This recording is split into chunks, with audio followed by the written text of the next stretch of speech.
Hello guys, நான் ஏற்கனவே ஒரு வீடியோ போட்டிருந்தேன். Starting first video weapon master.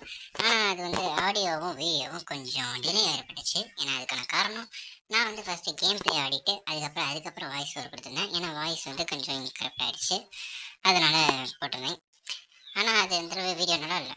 So weapon master கொஞ்சம் பர்ஃபெக்டாக இல்லை. ஸோ அதனால் நான் இன்னொரு வீடியோ போடலாம், இப்போ வந்து வாய்ஸ் இன்கரெக்ட் ஆகாமல் போடலாம் அப்படின்னு சொல்லி போட்டிருக்கேன்.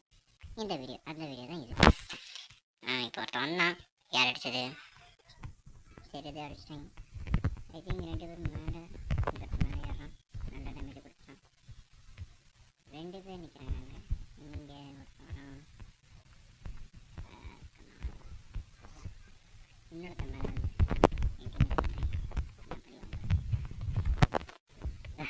இப்போ நான் என்ன இருக்காங்க.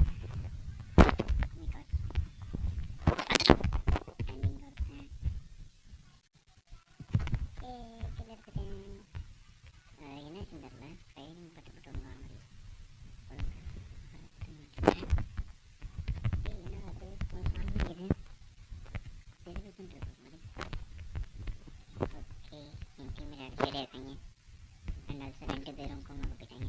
2 பேர் ஒரு முறை ஒட்டி தான் நான் ரைட்டிங் பட்டன் ஒன்று வர மாதிரி.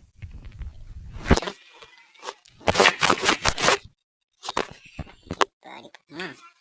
ஓகே, நான் என் டீம் வைக்க ஹெல்ப் பண்ணலான்னு பார்த்தா அவளை முடிச்சிட்டான். இப்போ இன்னொருத்தன் ஆக்டிவ் ஆகிட்டான். இப்போ வந்து ஆக்டிவாக இருந்த ஒருத்தி இல்லை. ஐ திங்க் 4ஆம் நம்பர் வந்து ஆக்டிவாக இருந்தால் போயிட்டேன். ஓகே, திருப்பி அதனால தான் இருக்குது. பட் மேனேஜ் பண்ணி விளாண்டு கொஞ்சம் நம்ம கீழே எடுக்கணும். ஏன்னா எனிமியில் ஒருத்தர் 9 கிலோ போயிட்டான். அவன் எப்படி எவ்வளோ தூரம் போனான்னு தெரில. இப்போ கொஞ்ச நேரம் தான் பேசிட்டு இருந்தேன், அதுக்குள்ளே போயிட்டான். இது ஓசிக்கெல்லாம் கிடையாது. ஓகேவா, கிரானேட் எடுக்கணும். அந்த எனிமியில் 9 கிலோ வச்சுருக்காங்க. அவன் டபுள் பேரடு. அவன் கிட்டே வந்தால் இன்னும் எந்த அளவு அடிக்க முடியாது. அவனால் டிரைவ் தான். இப்போ என்கிட்ட ஷார்ட் ரேஞ்ச் கன் வச்சிருக்கு. ஸோ அதனால் பேசுவாங்க அதிகம். அண்ட் ஆல்சோ என்னாச்சு,